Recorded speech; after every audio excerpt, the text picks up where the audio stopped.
Hey, this is Avery Sunshine. And this is Dana Big Dane Johnson. And you know I got soul. Alright, Avery, so I want to start by congratulating you on this recent deal you have with Shanachie. Yeah. You know, it's huge news because you've been building as an artist over the years, and this is kind of a culmination of all the success you've had. So what does it mean for you at this point in your career? It means that we have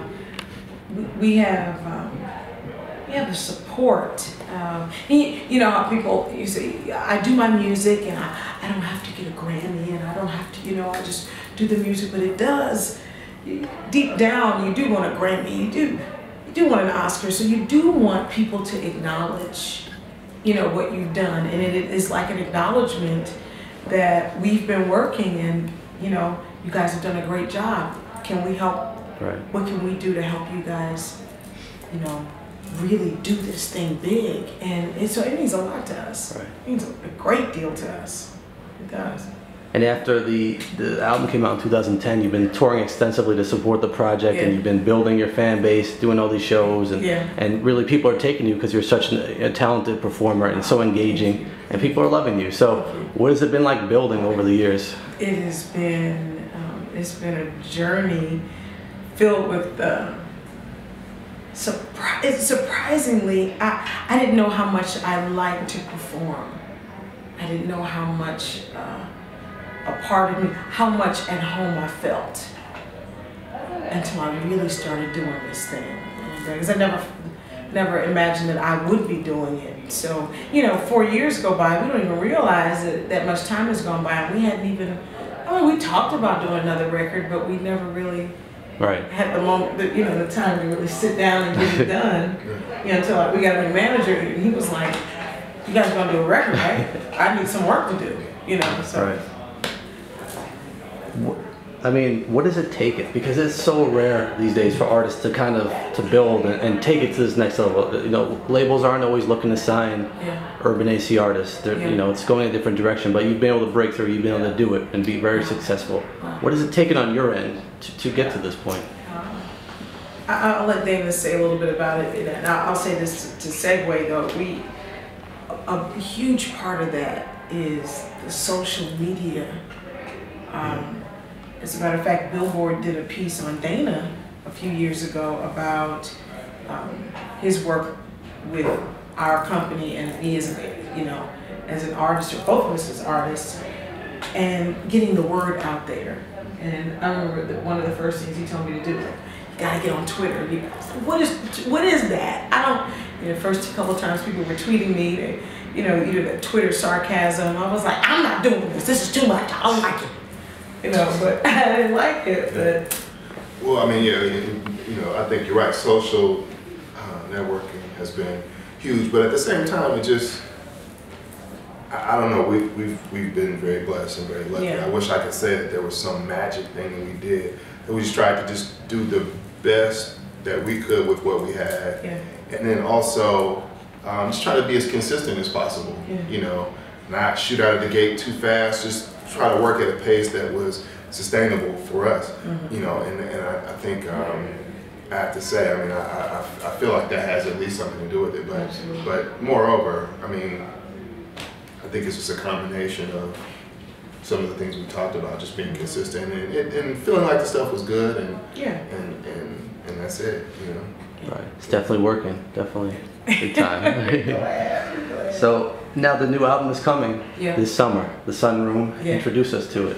Yeah, the Sunroom is a collection of songs that, you know, hopefully, you know, put you in mind of an emotional space where you talk about whatever you want to talk about.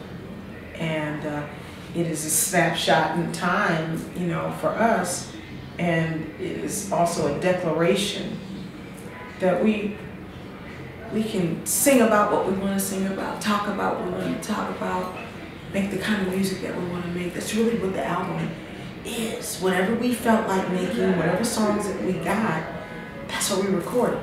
And we didn't say, well, that doesn't quite go with this one. Or we did some songs and we said, let's put them together. Now the title for the Sunroom, it didn't quite come like that.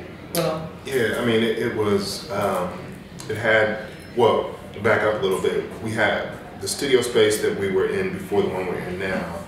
We had a good friend of ours that is an interior designer come in and kind of just spruce the space up a little bit.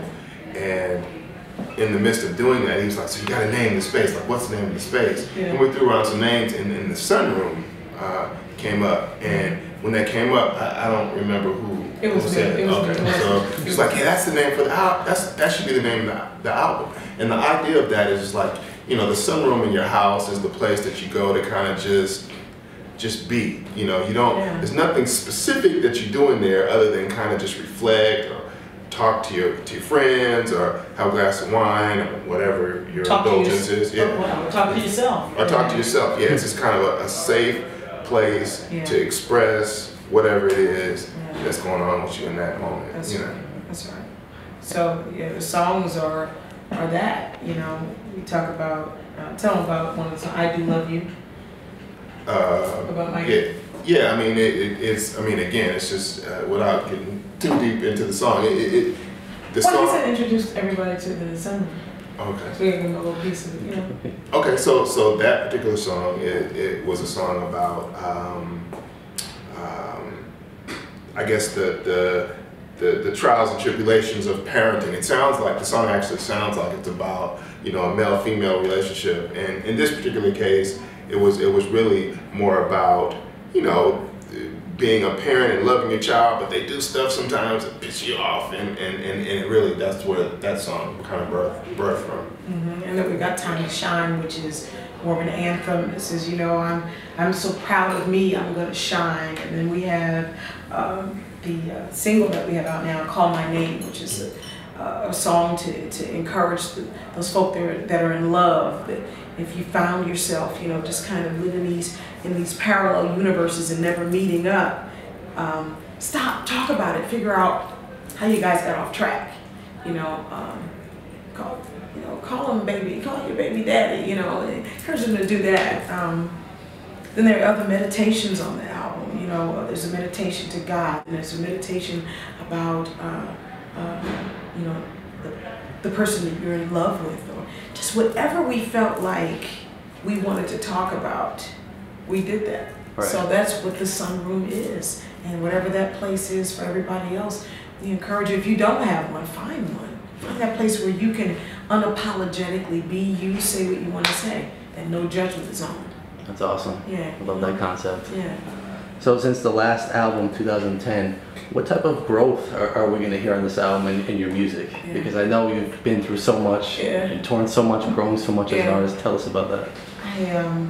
For me, I experimented more with, thankfully, to Dana, with different, I'll say, textures and colors with different sounds and more keyboard stuff for me. So, you know, so I like to just deal with the Rhodes. I'm fine playing the Rhodes, the keyboard, I'm cool.